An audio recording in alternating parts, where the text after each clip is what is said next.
Bonjour à tous, bonsoir à tous, ravi de vous retrouver. Ça va être très rapide.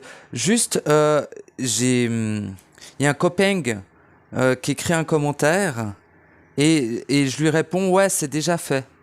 Et il me demande, qu'est-ce qu'il me demande déjà? Je viens d'oublier. Oh, pas pratique. Pourrais-tu faire un audio sur la diffraction originelle? Pour moi, au commencement, il eut le son qui a créé la vibration originelle. Pourquoi pas, j'ai envie de dire. Qui crée l'unique, qui s'est séparé. J'ai envie de dire pourquoi pas non plus. Pourquoi pas aussi. Enfin, les deux sont valables. Et à partir de là, je perçois la diffraction originelle. Bien, c'est à partir de là où tu la perçois. Est-ce réellement à partir de là qu'elle a commencé? Ça c'est autre chose. Mais ce qui est important, c'est que dans ton réel, tu définisses précisément selon ce que toi tu vis. Voilà.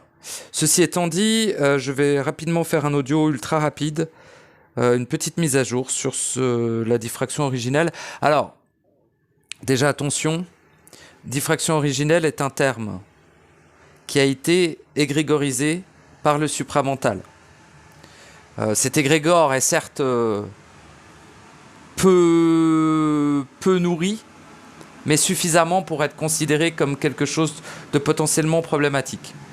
Ceci étant dit, c'est pour ça que je préfère parler de diffraction initiale et de m'éloigner du terme originel.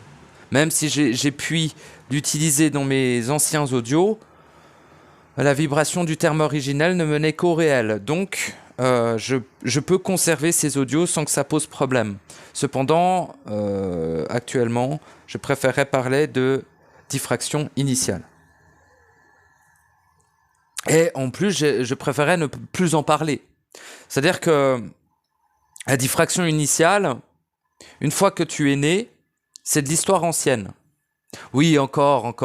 Eh ben ouais, je suis désolé, mais c'est l'objectif final de la totalité des êtres, c'est de naître, hein, si jamais. De la totalité, il n'y a aucune exception à cela. La naissance est l'objectif final de la totalité des existences ici, hein. Ok? Alors on est tous uniques, oui. On est tous différents, je suis moins d'accord, mais on est tous uniques, oui. Après oui, on peut dire on est tous différents, mais j'aime pas trop. Parce que ça veut dire genre tous différents, alors on vit pas les trucs pareils, et gna gna. Et ça peut m'énerver au plus haut point, parce qu'il y a des absolus. Il y a des universels. Donc il y a des choses que tout le monde partage. Tout en restant unique et individuel, bien évidemment. Mais le terme différent m'agace quelque peu.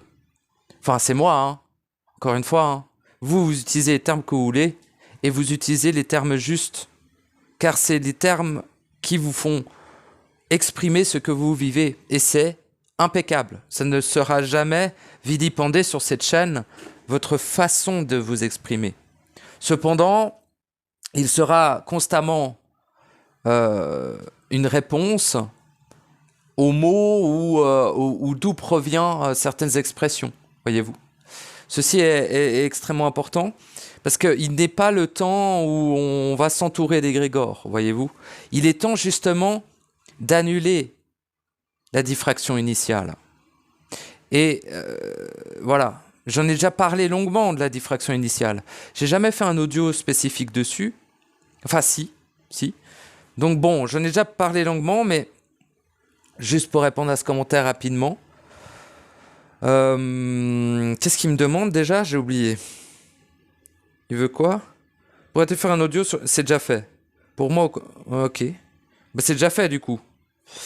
Mais, ah oui, je voulais en faire une mise à jour. Alors, diffraction initiale égale le moment où vous n'étiez plus vous-même. Voilà.